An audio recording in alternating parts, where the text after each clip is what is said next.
Hey, look, these ain't your grandma's or Bo Ryan's Wisconsin Badgers. Greg Gard is letting the boys run, and they could drop 100 on you before you know what hits you.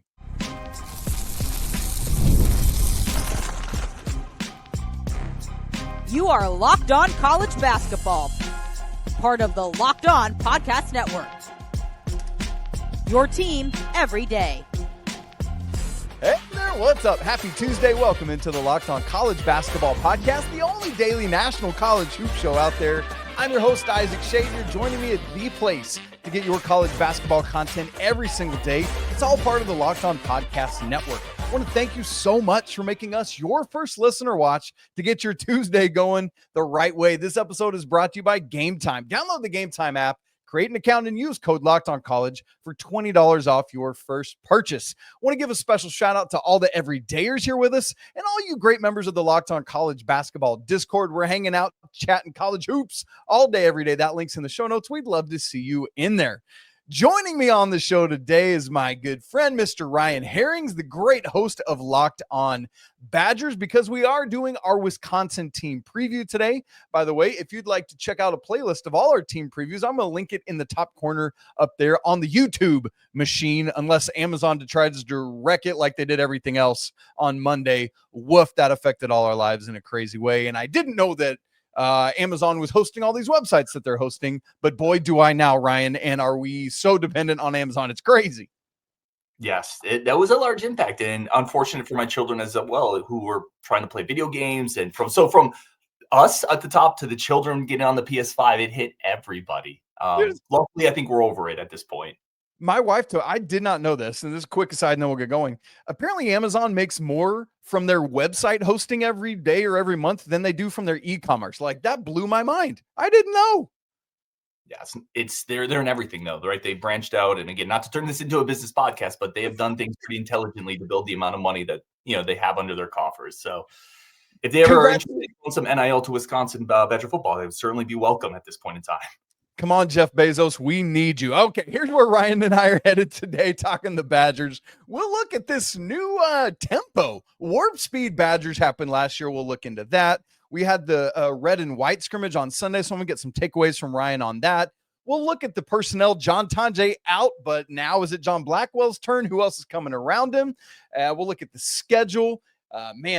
Big Ten is always crazy. I was reminded of that as I looked at this schedule, and a nice little 5-game run in non-con play as well. So, Ryan, let me quickly remind everyone of what the Badgers did last year, and then I want to ask you about this new tempo situation. Badgers finished 27-10 overall, 13-7 in Big Ten play, finished tied for 4th in the Big Ten with 2 other teams, and then got the 5 seed in that, beat Northwestern, UCLA, and Michigan State on the way to the Big Ten championship on Sunday leading into the selection show, but fell to the Wolverines in that championship. Got a 3 seed, lost in the second round to BYU, and John Tonje led the way there at 19.6 points per game. What a glow up for John Tonje, man. That was one of my favorite stories of all of last season. And then John Blackwell just a little bit behind him at 15.8 points a game. Badgers preseason team number 24 in your AP poll, ranked too low in my humble opinion. But Ryan, here's where we got to start.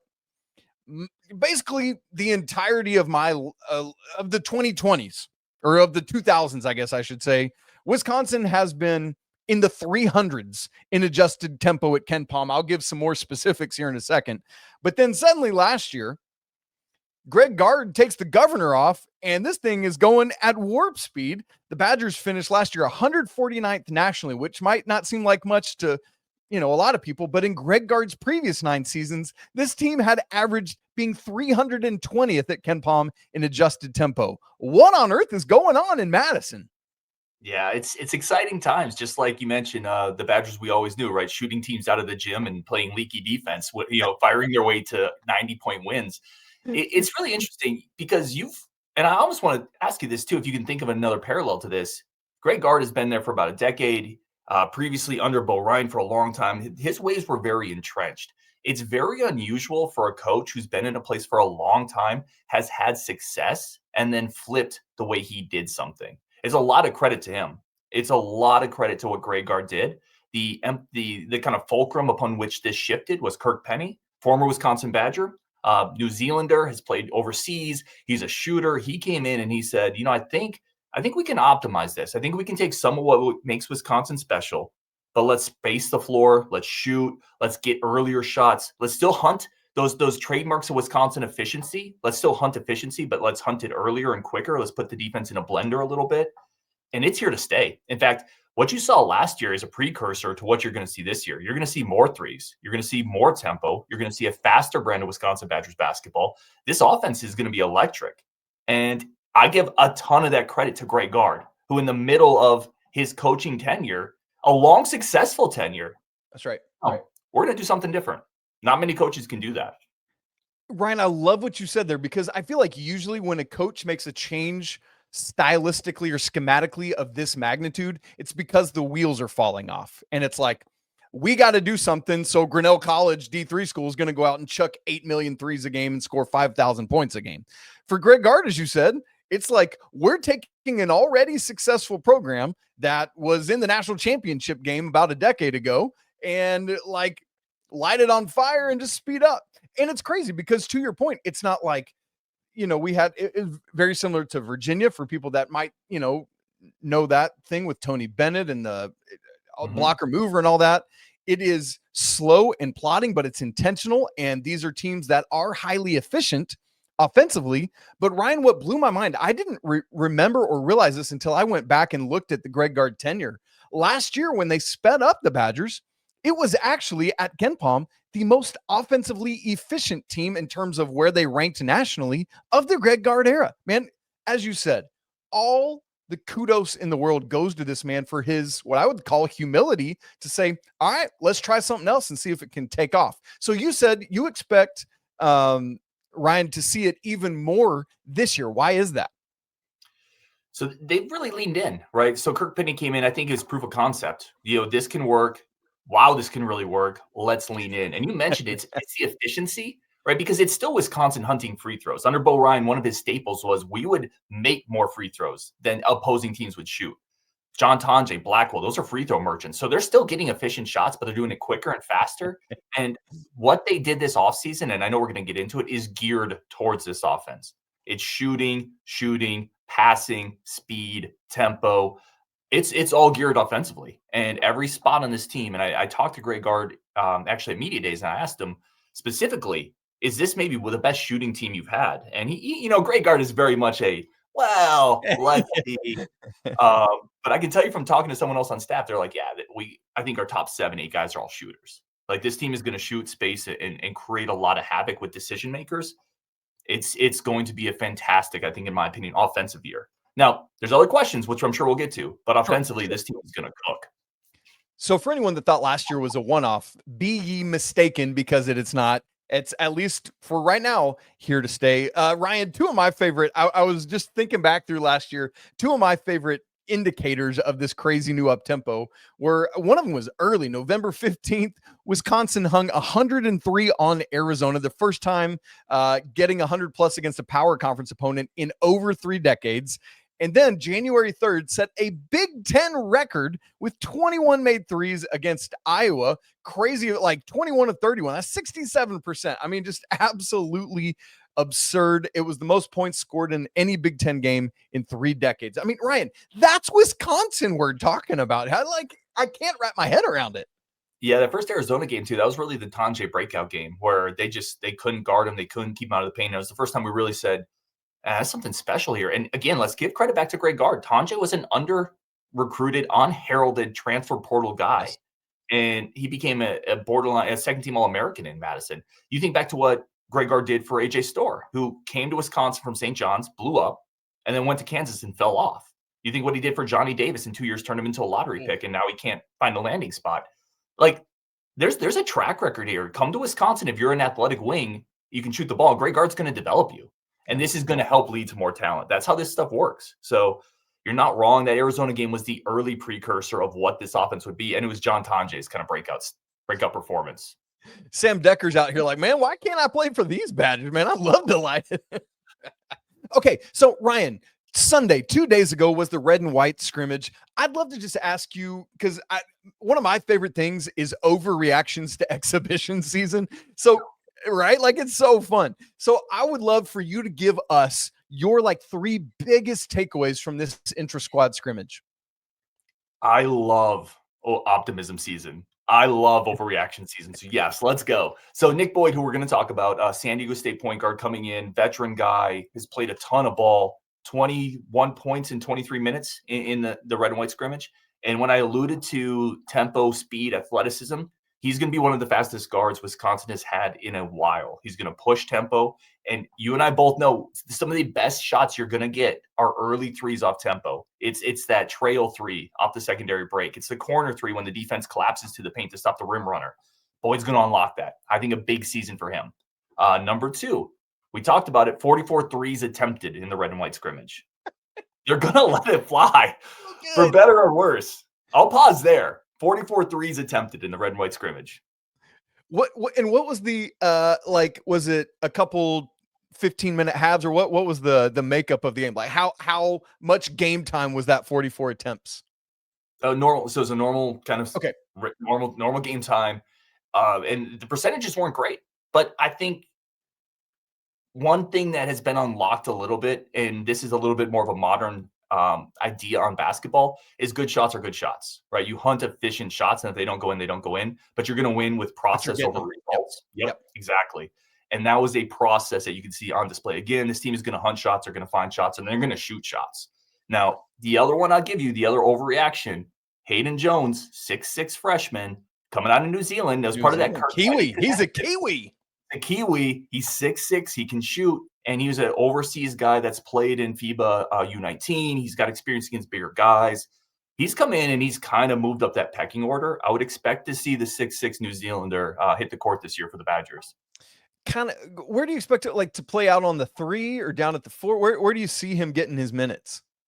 I think he's going to be a spacer. Like, he's going to be almost. They have 2 New Zealanders coming in this year. Hayden Jones is the guy. Next year they have a guy coming in as well. Both are kind of jumbo-sized combo guards, almost like a jumbo point guard that can shoot the ball a little bit, but give you some length and physicality defensively. I just think they're looking for multifaceted players at this point. Positionless a little bit, spread the floor, multiple guys that can pass and shoot. Listen, gone are the days of the swing. It's still in great. I guarantee you Greg Gard could roll out of bed tomorrow and teach that to a 4th grade class. He probably would love to do that, but it is space, it is shooting, and it is athletes that can play across several spots in Madison right now. And it's exciting for Badger fans. And to that point, you were talking about Nick Boyd and everything he's bringing.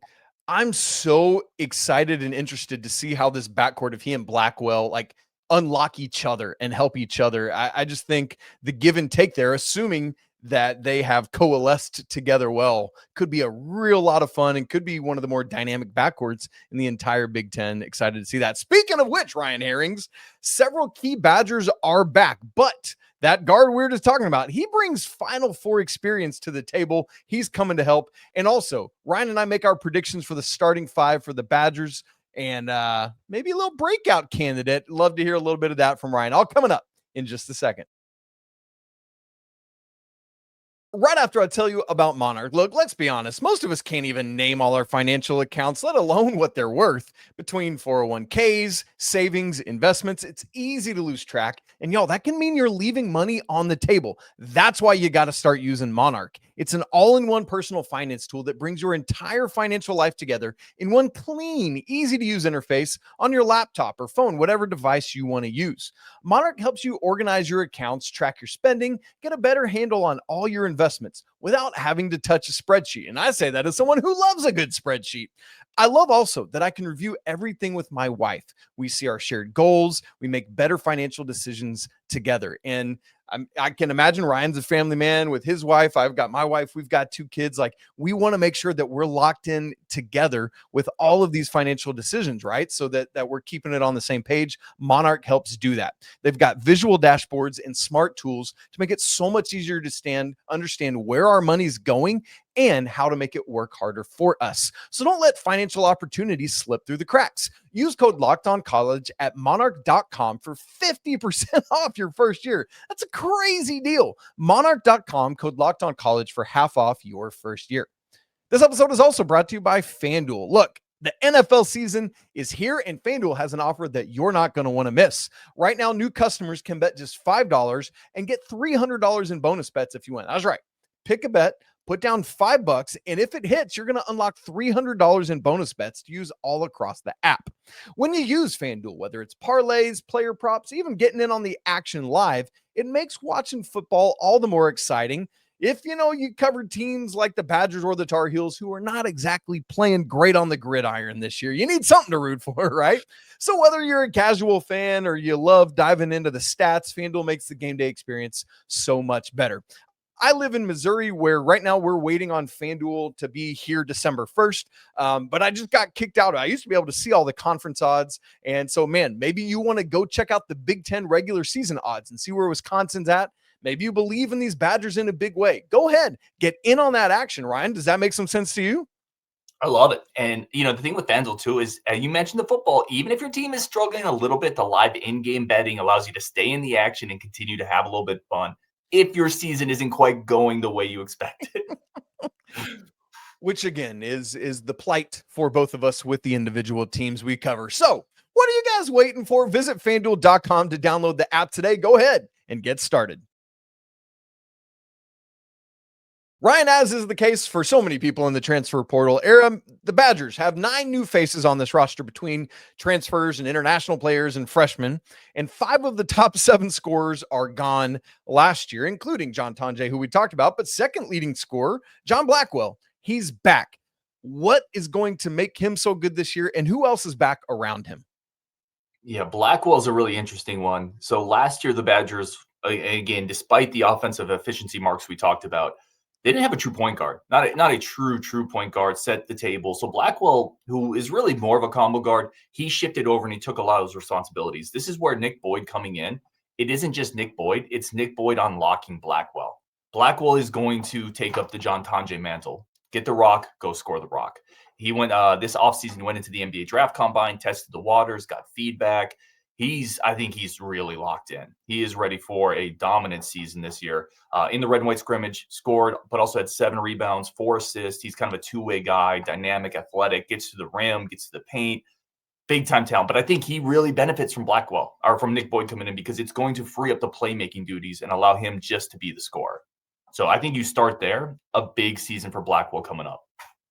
And let's just stick with Boyd for a second. I know we're talking returners, but I mean, Ryan, this is a guy that, there were so many heralded players that were in that starting 5 for FAU in the Final Four several years ago. But the rest of Elijah Martin, national champion last year, he's gone, right? Vlad Golden was up in Michigan. He's gone. All of these dudes are out of college basketball, except Nick Boyd, the lone remaining starter from that FAU squad. How helpful do you think that Final Four experience is going to be for not only him individually, but for the Badgers as a team? Tremendously vital, right? And I'm not trying to be hyperbolic, but you're talking about the point guard. It's like, it would be like saying, how valuable is that AFC championship experience can be for the returning quarterback? Like quarterbacks, point guards, catchers, a little bit in baseball, like that playoff experience, that postseason experience, that big moment experience. It's incredibly vital. And, going to a couple of media practices, seeing Nick Boyd, man, he is getting after it. And all those intangible things you want from a point guard, he is yapping at John Blackwell. He is make or miss, getting the ball out of the rim and initiating speed. He's controlling the game. He's a tremendous pick and roll player. I mean, if you go back and look at some of his San Diego State film, that's really where he excels. But now he's going to be in a spot that has more spacing around him, where they're just going to put shooters around him, expand the floor. And defenses are like rubber bands. Eventually you stretch them too much and they break. And he's going to be in the middle of that, operating in a pick and roll where he's really good without help side anywhere, because you can't leave shooters on this team anymore. So I had I'll end on this. I had a coach on the staff kind of unofficially tell me he is an expletive that we can't say. He is, they are so excited for him. I think he's everything they thought they would get and more in Nick Boyd. Man, that's so good. Now, here's the thing, Ryan. We've been talking a lot about John Blackwell. Started all 37 games last year, as did John Tonje, as did Stephen Crowell. But there is another player who started all 37 games as well last year. And in this day and age, to get 2 starters back is massive. How important is it for the Badgers to be able to have Nolan Winter back on this team as well? Man, he's so good.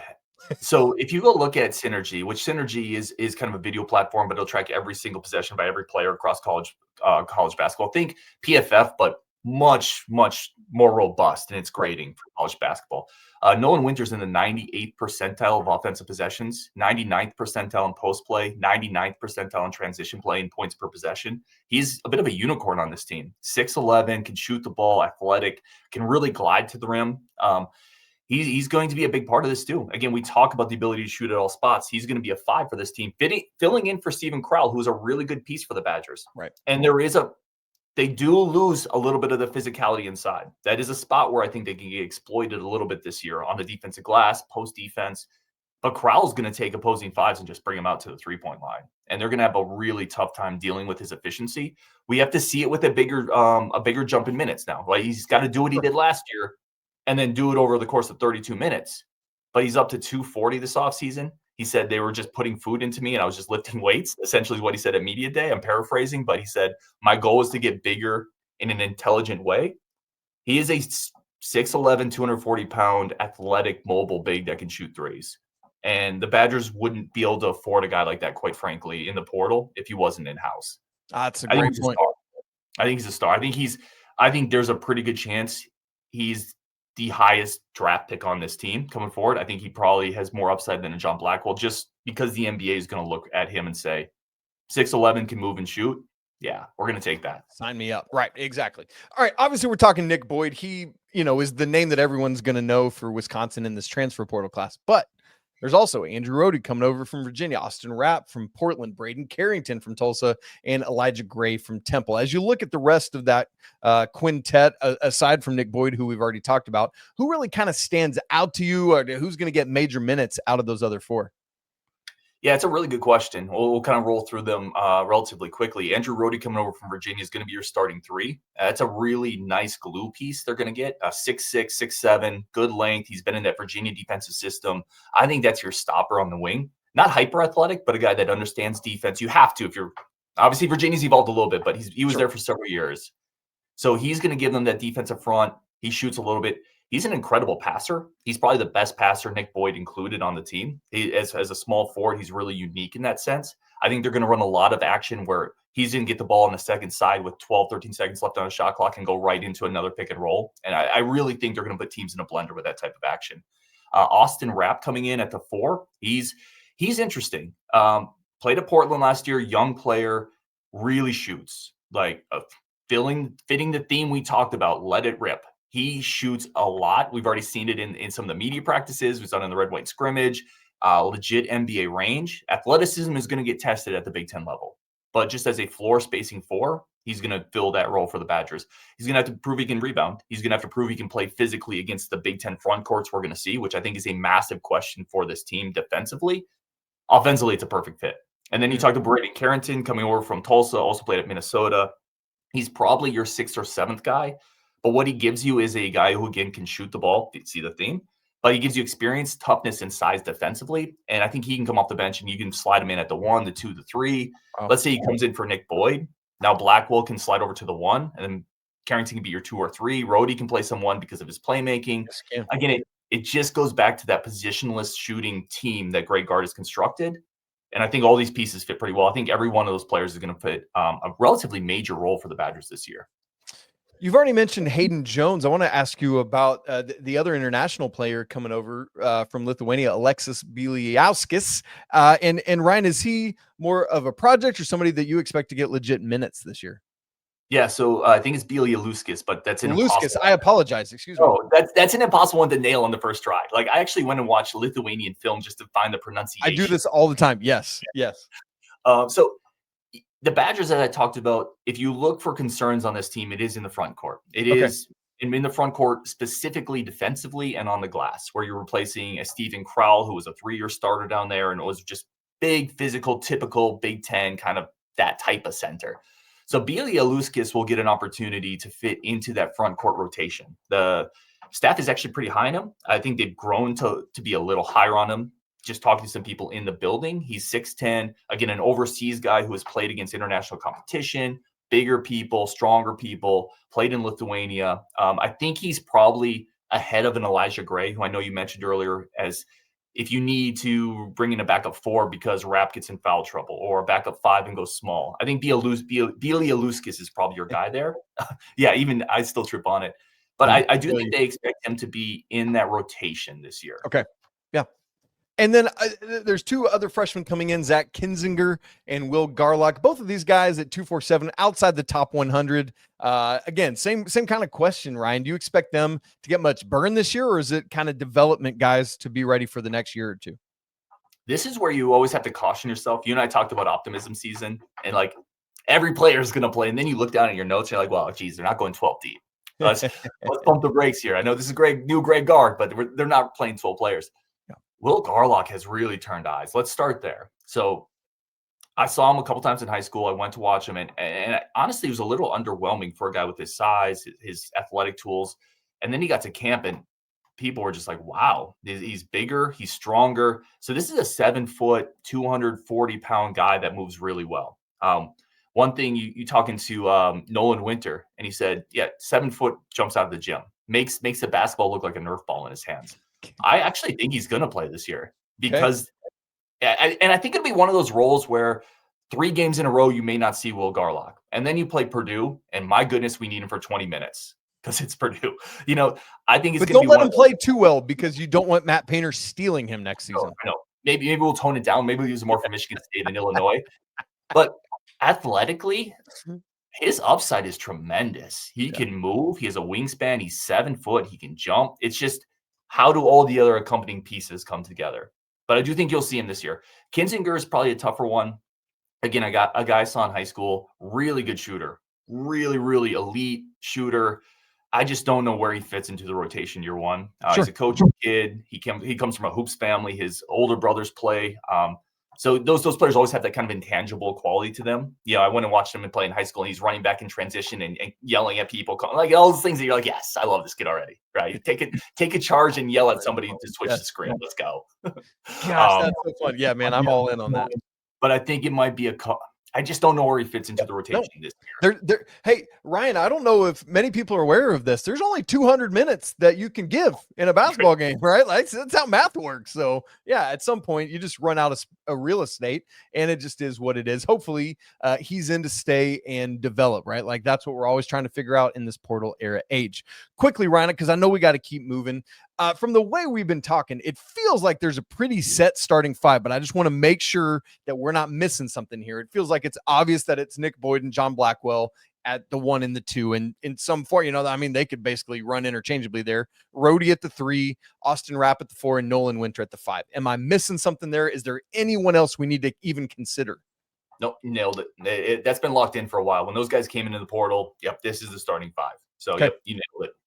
And we'll obviously watch, things can change. It's all about who gets starters minutes, what's the closing 5, and all of that stuff. So we'll keep our eyes on that, obviously, as well. But that's not as sexy in the preseason as starting 5 Ryan Harings. And so that's what we're talking about. All right, quickly, I need you to give me a breakout, and I need you to give me somebody that's like, is it John Blackwell? Like, who is this team's leading scorer and best player? Which I guess isn't always the same answer. Let me recognize that. Oh, man, breakout's a great question. I'm going to say Nolan Winter for the breakout. I just think you look at a guy whose efficiency marks last year, again, put him in the 98th to 99th percentile offensively across all of Division I basketball, across every program, so nuts. Across multiple facets offensively. We're talking transition, post up, overall offensive game. He's going to go from about 20 minutes to about 30, right? He's going to get that minutes bump. I think you could see him explode. And I would just dovetail that into the next question. I think he's the most talented guy on the roster. Nolan Winter. I think there's just not a lot of 6'11" guys who move like him and shoot like him on this planet. It's a supply and demand thing. God only made so many of them, and that's just how it is. Ryan, I'm 5'11". How tall are you? 6'1", 6 foot 6'1"ish. I hate you so hard. I just want a 6.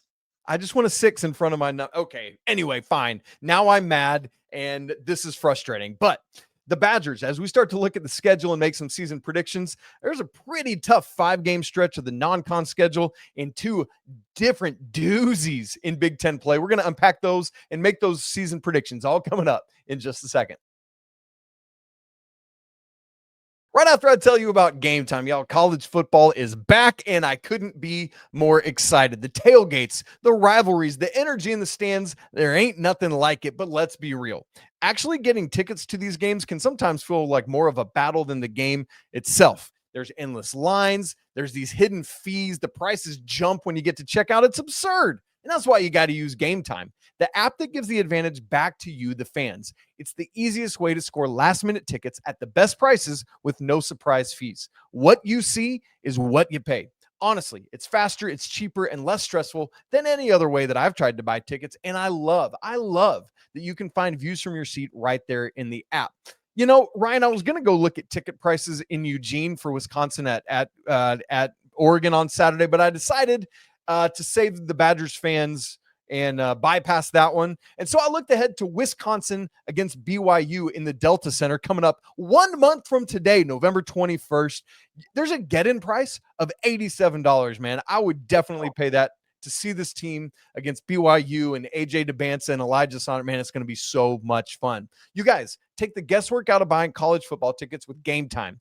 Download the app, create an account, and use code LOCKEDONCollege for $20 off your first purchase. Again, that's promo code LOCKEDONCollege for $20 off. Terms apply. Swipe, tap, ticket, go. Download Game Time today. The Big Ten is the lone remaining power conference still playing 20. No, I checked that. The Big East is. They play a true round robin, but the Big Ten is still playing a 20 game. That means there's 11 games in the non-con schedule. Let me just highlight the power conference games, including this Friday's exhibition. You guys, if you have not checked out Friday's exhibition slate, you're going to faint with how good it is. Just trust me. Go look it up. Anyway, this Friday, playing Oklahoma in Fiserv, the home of the Bucks. They're in Milwaukee. That's actually going to be on Big Ten Plus if you want to check that out. But Ryan, here's the part of the non-con that is going to kind of determine how we're feeling about the Badgers heading into conference play. Friday, November 21st, against BYU. I just mentioned it in the Game Time read at the Delta Center in Salt Lake City where the Jazz play. Then on over Thanksgiving and Black Friday, the Rady Children's Invitational out in San Diego. Thursday, it'll be Providence. And then Friday, either Florida or TCU. Please, college basketball gods, make it Florida. And then Saturday, December 6th, against Marquette. That game is actually bookended by the two early season Big Ten games. We'll get to those in a second. And then the last in this stretch of important non-con play is Friday. Come on, more college basketball on Friday nights. December 19th against Villanova back in Fiserv. So I love getting this exhibition game against Oklahoma there this Friday. Ryan, as you look in particular at that 5-game stretch, what do you feel like the Badgers need to do to feel like they've put themselves in good position ahead of Big Ten play? Yeah, it could be a doozy there. That game against BYU. I mean, I almost want to just start there. I almost want to say you can go 1-4 if you beat BYU. And I think there's probably some people in the Badgers locker room that'd be like, yeah, I'm okay with that. If you can go to Salt Lake and beat BYU after that game last year where they knocked us. I mean, it was a great game. BYU was incredibly talented. There's a revenge factor there that Wisconsin is looking forward to. I think you want to get out of that 3-2. I mean, 4-1 would be incredible. BYU is going to be really tough, man, with the shooting and the young talent they have there. And it's not a road game, but it's kind of a road game. So I think if you get through that, man, and you're 3-2 and you look good, competitively, how you look in some of these games matters. If you get through that and you look good, a close loss to maybe it's Florida, a close loss to maybe BYU, I think you feel fine coming out of that. I think 3-2 is the goal there. I think so. Like in an ideal world, I mean, obviously ideal world, you go undefeated, but an ideal world is 4-1 with a meaning, hopefully a win over either BYU or, again, playing Florida in that second game of Rady's really helps just in terms of competition, in terms of net ratings and all of those analytic metrics that we're always looking at. And so very much keeping my eyes on that. Interestingly and notably, Ryan, unless I'm missing it, that game at the Delta Center is the closest thing in the non-con schedule to a true road game for the Badgers. How do you feel about that in non-con where it's like, hey, we're mostly playing in the Kohl Center or true neutral site games? I guess I don't feel too much either way. I think you could want the true road game. The last couple of years they've gone the home and away to Arizona, so going down to Tucson, that was a great environment. Obviously, that place loves hoops, and it does do a few things to you to crank the screws a little tighter, right, to lock you in. But I sometimes think, man, that doesn't matter if you lose. Like sometimes people, strength of schedule, everything matters. But man, like, give me some games closer to home. Let's stay healthier. Let's stay fresher. The Big Ten's a meat grinder. I mean, you're going to end with Purdue, like among others, really tough matchups there. So I almost kind of think, man, with the way the Big Ten sets up, games closer to home, let's keep it a little fresher. I don't hate that at all. Yeah, love it. So let's turn our attention then to Big Ten play, as the Big Ten traditionally does. There's a couple games in early December. As I said, these games are bookending the Marquette game, which is on Saturday, December 6th. That's a game on Wednesday, December 3rd at home against Northwestern. And then as the Big Ten usually does, that means the other one's going to be on the road the next Wednesday, December 10th at Nebraska. But Ryan, there's these two tough stretches in particular that I want to ask you about. Right out of the gate, we take those two games out of play. It's crazy because the Purdue games bookend the rest of the Big Ten schedule, which is kind of nuts, but I also love it as a neutral observer. But to begin the main chunk of Big Ten play, it's hosting Purdue, hosting UCLA. That's good. Make Cronin fly across the country. And then at Michigan, that's Saturday, January 3rd, January 6th, and January 10th. Ryan, that right there, because I'm really high on UCLA. I know I'm not as high on Michigan, but I know a lot of people are. That's probably 3 of the top 4 teams in this conference. Well, as you mentioned, you start with Purdue. Now, Wisconsin has played Purdue about as well as anybody in the conference over the last several years, but that's a monster. Like, that's a tough game. I agree with you. UCLA, I think, is a tough matchup. Michigan is always going to be really well coached with what they have in place there. That there was a game last year, Wisconsin went up to Ann Arbor, and they were just, I love Greg Gard. I spent a lot of this show talking about how much I like Greg Gard. I think he was thoroughly outcoached in that game. So Michigan is going to do some things, especially offensively, that can exploit what Wisconsin may lack in the interior defensively. It's a really tough matchup. Again, you start with Purdue. To me, those games are always, can you set the message to the team? Like, and what I mean by that is you can't get blown out to start your stretch of Big Ten play. You go in there, you compete, you play hard. And then if you lose to Purdue because it's 78-75 because Braden Smith hits a shot at the buzzer, it is what it is. But that's a great test to start off that stretch. And I can't wait for it. I cannot wait for this Big Ten slate to get started. Some of that is because of what football has done to me as a Badger fan. But some of it is because I just think this Big Ten is really strong, and I think the Badgers are equipped to handle it. And I just can't wait, man. You know what just clicked with me is that Michigan game is going to be a reuniting of Nick Boyd with his coach at FAU, Dusty May. So that'll be a lot of fun as well. All right. The other stretch, Ryan, is this 5-game stretch right at the end of January through mid-February, which is bookended by 2 games with Ohio State. So hosting Ohio State January 31st, then at Indiana, at Illinois, hosting Michigan State, and then at Ohio State. So it's 5 tough games, in my opinion, but 3 of which are on the road in some tough environments, both assembly halls, as well as going up to Columbus. So, Ryan, I feel like that first slate right out of the gate we talked about, and this one through mid-February is probably going to tell the tale of Big Ten play for Wisconsin. Yeah, I think it's a great point that you're bringing up. Those 2 tough slates that are really going to, I think, determine where the Badgers finish in that upper echelon of the Big Ten, or maybe a little more towards the middle. 2 things I'd say, like, the road games matter, but this is why you go and get a veteran point guard. You go and get veteran guys with experience, because down the stretch of the season where the Badgers have built a team, I mentioned, we're trying to figure out who's going to be the 9th man that plays the 10th man. They built a team that they feel really good about their depth. That's kind of where the depth starts to play. Towards the end of the year, you have a tough 3-game road slate, tough 5 games in a row. That's where that depth and that veteran poise at point guard are really going to help a team like the Badgers. Now, there's no layups in that stretch because you have a veteran point guard at all. But I think that's where the Badgers have done what they can to insulate themselves against a late season tough stretch and those late season road games, because you go and get those veteran players that have been in those moments. I don't know if they could have found a guy better for them than Nick Boyd to help kind of navigate that stretch.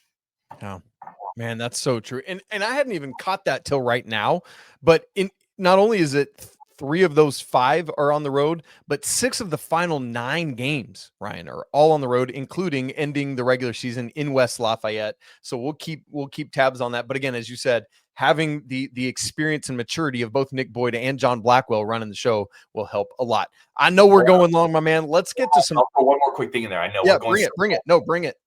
The last thing on this is the team is just old in general, right? It's Boyd has played a ton of ball. Blackwell's in his second year starting. You got Rhodey, who's in a senior year, started the last 2 years at Virginia. You have Nolan Winter's been in the program 3 years. Austin Rapp is the younger guy, but he started all last season. And then you have Braden Carrington coming off the bench as a senior. You have so much, and a couple of your younger guys you're depending on are international kids who have been playing in New Zealand and Lithuania. It's just a really veteran, salty team, which is rare for the portal era.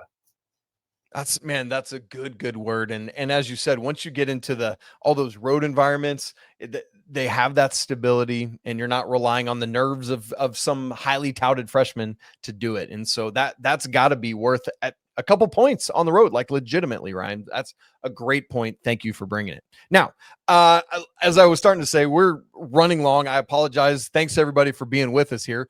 Let's make some end of season projections. So Ryan, give me both where you project the Badgers to finish in Big Ten play, as well as the regular season record as we head into the Big Ten tournament.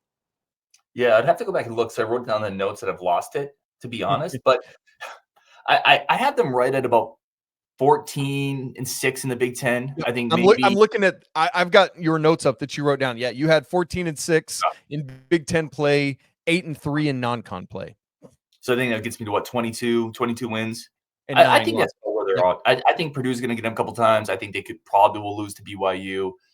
The Big Ten's a grind, but I think that gets them right in that kind of jumbled mess of somewhere between 3rd and 5th in the Big Ten, depending on how tiebreakers break out, depending on a few things here and there. I think that's about where they are. I think they're behind Purdue. I'm pretty high in Michigan still. I like Illinois. I think they're somewhere in that grouping, though. And you're going to finish with 14, 15 Big Ten wins. I think 16 maybe at the absolute ceiling, if we're going to talk ceiling a little bit. But I think that's about where they're at this year. I love that. I love that point. Okay. And what's funny is my total record was right at that same spot, but I had it one game worse in Big Ten play, one game better in non-con play. Cause I was going with that 3-2 record in that 5-game non-con stretch that you were talking about.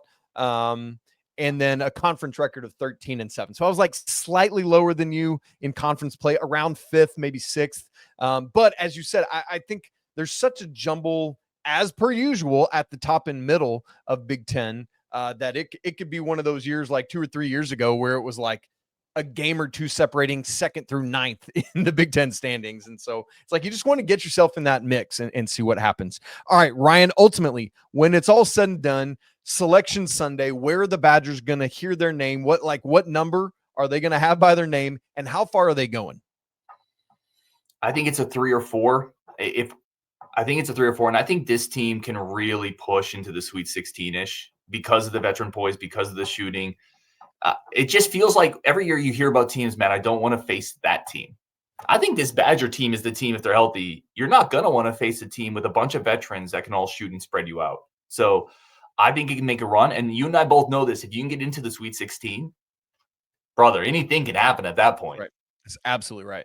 That's absolutely. Yeah, it's the kind of thing when we make those the tournament projections, it's like, what is like the baseline expectation? But then what is the, if things break right, this is what could happen, right? Because it's like the randomness, as you're alluding to, the randomness of the tournament makes it so difficult to say, oh, Final Four or bust. Well, that's absurd. What are we talking about, right? Like, and so I love that. Like a second weekend run with possibilities beyond that is, I think, what, like, if you're aligning yourself there, you got to feel good about postseason hopes. So, man, going to be a fun year for Bucky. I cannot wait to see how this all goes. Ryan, thank you so much for joining me. To all you Badgers fans, man, appreciate you all being here. If you're hate watching because you're some other Big Ten school, we're glad you're here to listen and watching. It's good stuff.